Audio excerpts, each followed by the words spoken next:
Chapter 7. The next morning was Sunday. I woke up to a knock on my front door.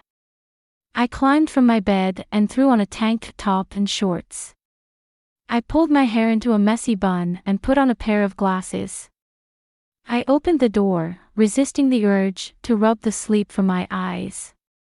"Hey there, sweet pea. You look gorgeous when you first wake up." A slow, dreamy smile crossed my face, and I let out a soft laugh.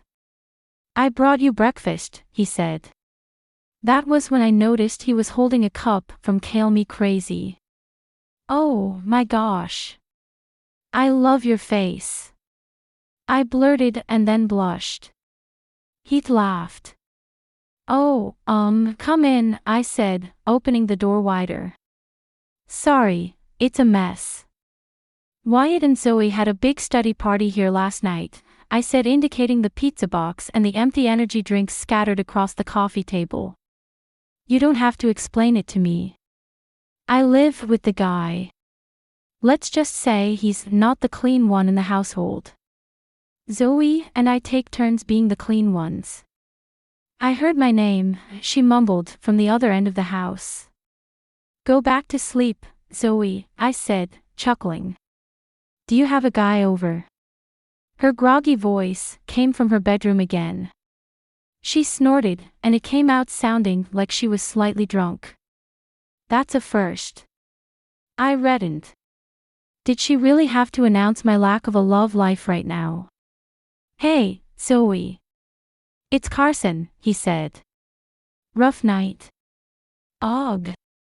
Too much talking. Don't like it." I laughed. "Do you want to take a walk?" I asked. "Sure." I slipped on a pair of flip-flops. We walked down the sidewalk, enjoying the early morning Sunday. "This is my favorite time of day," I said. "Same," Carson agreed. "Don't get me wrong. I enjoy a good nightlife with the rest of them, but there's something magical about the quiet of the early morning. I'm a sucker for a good sunrise. Especially over the beach." "What's your favorite beach?" I asked. "Probably Monterey, California," he said. "But you can't see good sunrises there. When I was a kid, we went to Tybee Island off the coast of Georgia every year. You can see the most amazing sunrises there." He touched my messy bun. "This is hot." I shoved my glasses back up my nose. "This?" I asked, indicating my hair. "This is a disaster. How do you think I got cast as an extra on Devastation? They were looking for people who look like refugees." He laughed. "I told you. You dirty up nice." He nudged me as we walked. "You looked beautiful and polished last night, but there's something so attractive to me about a girl with natural curl to her hair who isn't afraid to just let it be what it wants to be. So many girls spend all this time with their blow dryers and flat irons, or whatever it is you ladies use, but I say just let it loose and wild and free." "Wow. You really feel passionate about this, don't you?" "Well, I'm glad to help you out this morning with my messiness. You don't do this much, do you?" "What?" "Take walks with hot celebrity guys early in the mornings?" "Nope. I can't say I do." He smirked at me. "You know what I mean." Only I didn't. I guessed he was referring to Zoe's comment that stated the fact that I never brought guys over to the house, and especially not early in the morning. Did Zoe, in her half-asleep state, think that Carson had slept over? She had been totally passed out when Carson dropped me off last night. "I don't date a lot, if that's what you mean. I had a boyfriend in high school, but since then, I've mostly focused on my acting career." Carson furrowed his brow but didn't say anything. "Have you ever been to Tulila Gorge?" he asked. "No. I've never heard of it. It's this amazing canyon about an hour and a half north of Atlanta." I hear you can swim in the water and they have these sliding rocks you can go down like natural water slides. Are you suggesting something, Carson? Do you want to go? Like, right now? Yes. Right now. When's the last time you just picked up and left at the last minute? I gave him a wry smile. I've been doing background work for the last year. 90% of the jobs I get are last minute. I'm not talking about work. I mean, when is the last time you've just taken off and left to go on an adventure for no reason? I don't know. Aleyna, you're always on some film set, acting out someone else's adventures, but when do you make time to live your own adventures? I don't, I said, realizing he was right. Outside of all the film sets I'd been on, I hadn't done anything fun for myself. Well, let's go then. Let's grab a cooler from my place, and we'll fill it up with food and just take off for the day. I couldn't stop the smile that spread across my lips. Okay. He walked me home, and I locked myself in my bedroom and dug through the basket of swimsuits I kept on a shelf in my closet. I grabbed a black bikini and changed into it. I brushed out my hair and then pulled it back into a ponytail. I slipped into a clean pair of denim shorts and a purple tank top and laced up a pair of Nikes. Half an hour later, we were on our way to the gorge. We took turns putting on songs, and I discovered that Carson's taste in music was similar to my own. Song after song, he played another of my favorites or something that I hadn't heard, but immediately liked. We listened to rap, hip-hop, 90s, alternative, the Beatles. I have literally never met anyone with taste in music this close to mine, I said. Carson shrugged. What can I say? I know what the good stuff is. Apparently, I said. We arrived at the gorge and unloaded the cooler. We settled on a bench and Carson made me a peanut butter jelly sandwich with gluten-free bread. You know, I said. For someone with such impeccable taste in food, I'm surprised that you're going for the simple PB&J today. Sweet pea, he said. I may look like a celebrity to the casual observer, but underneath it all, I'm just a regular guy. Yes, I like nice things, but I didn't grow up this way. I still like to keep it simple and cheap once in a while. We went inside the visitor center and found a map, locating the sliding rocks, before we hit the trail. We crossed swinging bridges and passed waterfalls and breathtaking views. Birds of prey soared overhead, searching for their lunch. We made it to the sliding rock and took turns sliding down, screaming as the cold water hit us. I climbed from the water, pulling my wet hair from its ponytail and wringing it out, before twisting it back up into a bun. Wait a second, Carson said, stepping close to me. Did you know, he said, inching closer until he stood chest to chest with me. My breath caught, and I lifted my eyes to his. That I am very turned on by your hair being wet and down like that. His eyes were full of desire before he lowered his mouth to mine and kissed me, wrapping his arms around me. I said, leaning back to look up at him. You're really good at that. I traced his lips with my finger before burying it into his lush brown hair.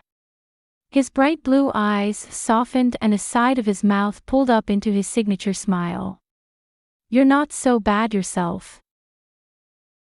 Monday morning, Carson texted me at 7:30. I'm heading over early so we can get smoothies. 8:30 sound good.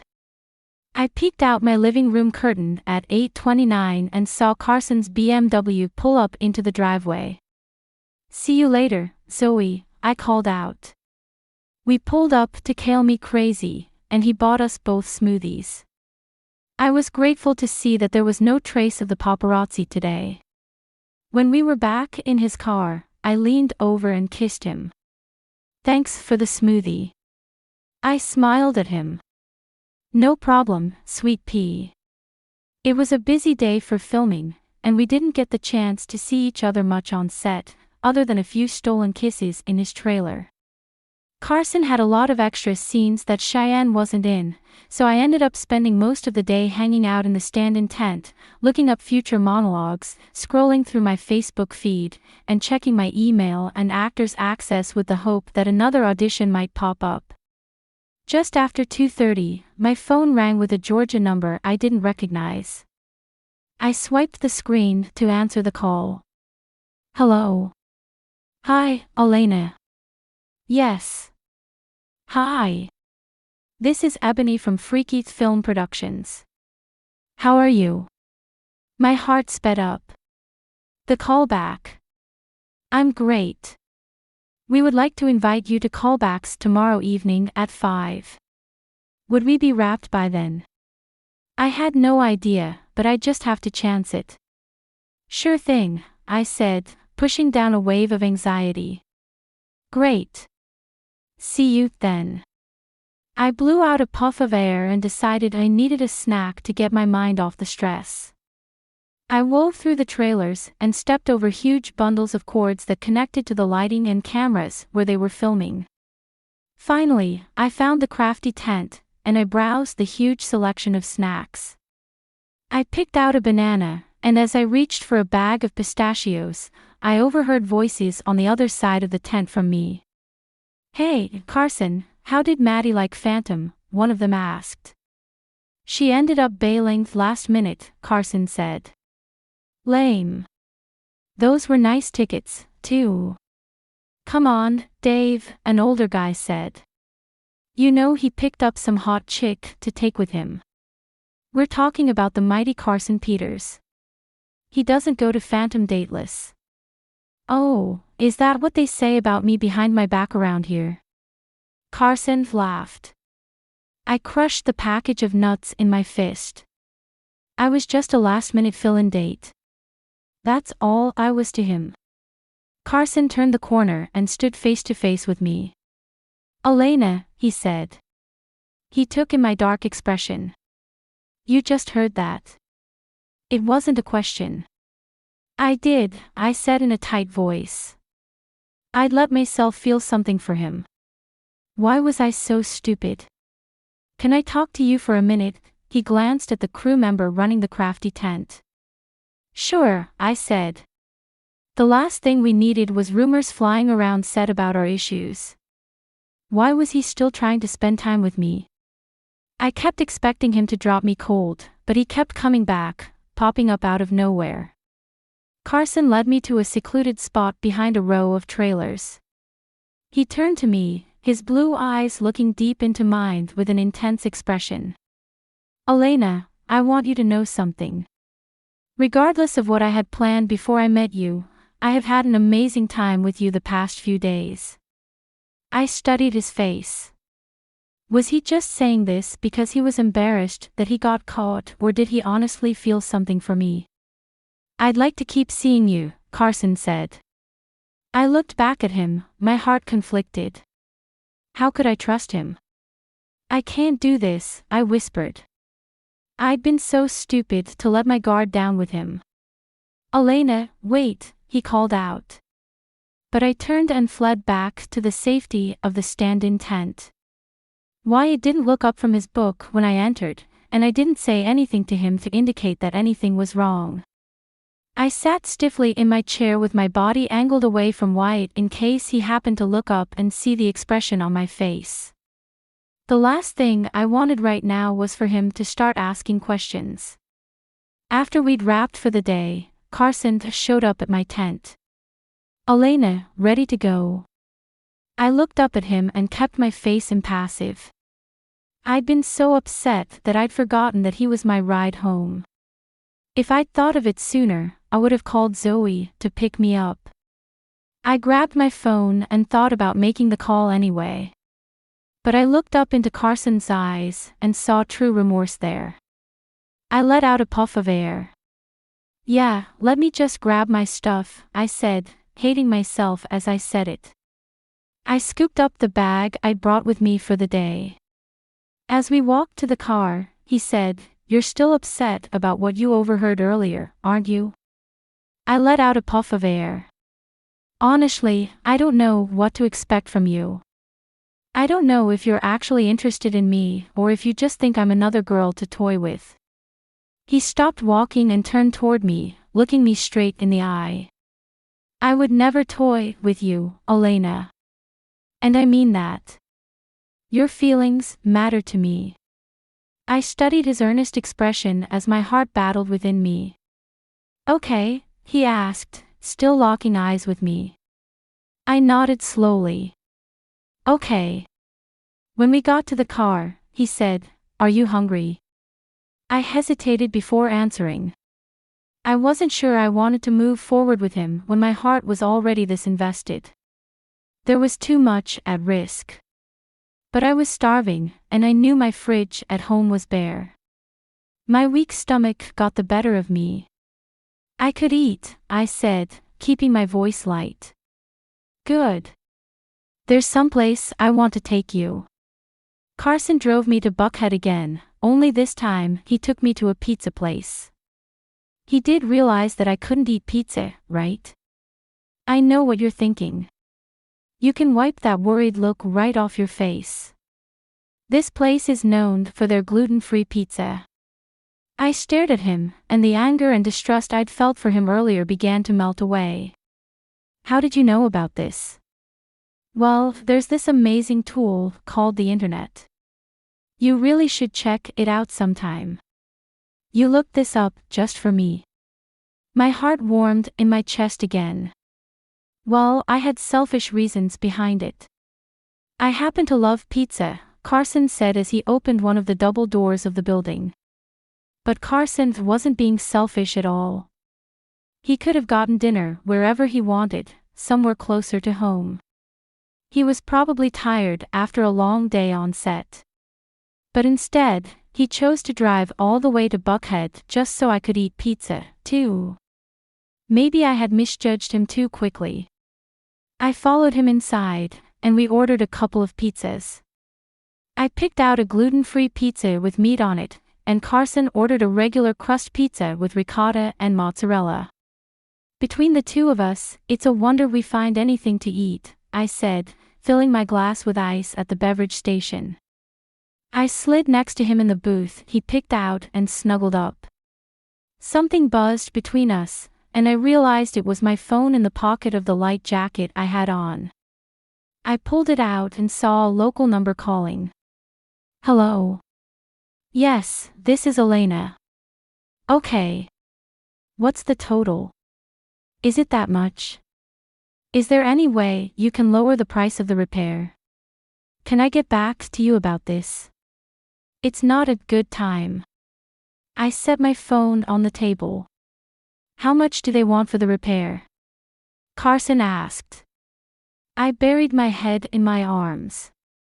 Hey. Talk to me, Carson said in a gentle voice. I lifted my head an inch, just enough to see him watching me with worry in his eyes. There's no way I can pay this. They want over $2,000 to fix my car. What? That's nuts. He said there are multiple problems that are interrelated. What are you going to do?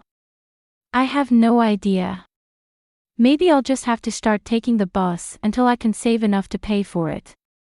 Aleyna, Carson said. I hope you know I'm not going to let you take the bus. I stared back at him. That works for now, but what about when I get another job? You're not going to be able to keep giving me rides. We'll figure something out. My phone vibrated on the table, and a picture of my mom lit up the screen. Hi, Mom.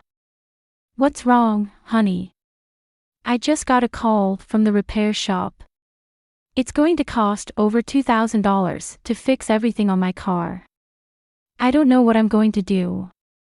My voice broke, and I wiped back a tear with the back of my hand. The bills from the past year, always barely scraping by, weighed so heavily. I don't know how much longer I can keep doing this. Aleyna, you need to come home. Enough is enough. I'm terrified to think about you barely getting by. I don't want to come home, Mom, I said, my voice elevated with frustration. I just need my car fixed. Calm down. It was just a suggestion. Let me talk to your dad, and we'll see what we can do. I sighed. Okay. Thanks, Mom. What's the name of the repair shop? She asked. I'll have your dad call them in the morning and talk to them. I gave her the information and ended the call with a sigh, burying my face into Carson's shoulder. The next day on set drug on for what seemed like forever. The later the day stretched on, the more nervous I felt about being able to make my call back. I wanted that role so badly. I imagined how fun it would be to be a part of a real film with a large speaking role. I longed for the experience, the energy of working with other actors. Being stuck as a stand-in was beginning to drive me nuts.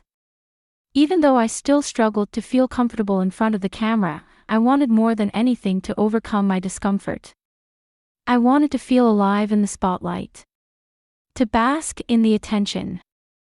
I wanted to move audiences with my performances and inspire other actors to keep reaching for their dreams because they were actually attainable. But if we didn't wrap early, there was no chance that I would get this role. What if we ended up filming until 9 or 10 tonight? Would I be able to sneak off set before that without them noticing? It was a huge gamble to make because if they decided they needed me and I was gone, I would be fired for sure. And it could all be for nothing because a callback was only a callback, not a job offer. After I finished standing in for Cheyenne near a pond, I began walking up the trail that led away from the water and toward my stand-in tent. As I passed, I overheard some crew members mentioning that we would be wrapping soon and my heart lifted. Aleyna, Xavier said, as I approached my tent. Hey, Xavier. What's up? I asked. The director wants to see you, he said. Oh, I said. I was just next to him. Yeah. He told me to grab you just as you were walking off. We went back to the pond, and I stood off to the side while Carson and Cheyenne filmed their scene. When the director called, "Cut," he spotted me and waved me over. Aleyna. The director tucked a pen behind his ear and turned to me. We've been impressed with your professionalism on the set, and we'd like to offer you a full-time position as Cheyenne's stand-in. I stared back at him. Is that something you'd be able to do? My heart fought within me. On one hand, I had the possibility of landing a role that would take me one step closer to my dreams, but on the other hand, I needed the steady paycheck my stand-in work would provide. As much as it broke my heart, I found myself saying, "Yes, sir. Thank you for the opportunity." I hated the words as they came from my mouth. But I needed the money to be able to fix my car, and this was guaranteed money. With a heavy heart, I went back to my tent and emailed Freaky Film Productions to let them know I wasn't going to make it to my callback. We didn't wrap for the night until after 8. Hey, sweet pea, Carson said, approaching me as we walked from the set to the area where the trailers were lined up. Ready to get going? I told him about my permanent position on the show on the way home. That's fantastic news, he said. If I wasn't so tired, I'd say let's go celebrate. How about we grab some takeout, go back to my place, and watch a movie instead? That sounds amazing, I said. Cuddling with Carson on his couch sounded like heaven after the long day I'd had. You definitely have a more positive outlook on this than I do, I said. Oh, Carson said, a realization dawning in his eyes as he slowed to stop at a red light. You had a callback today, didn't you? Yep, I said, staring straight ahead.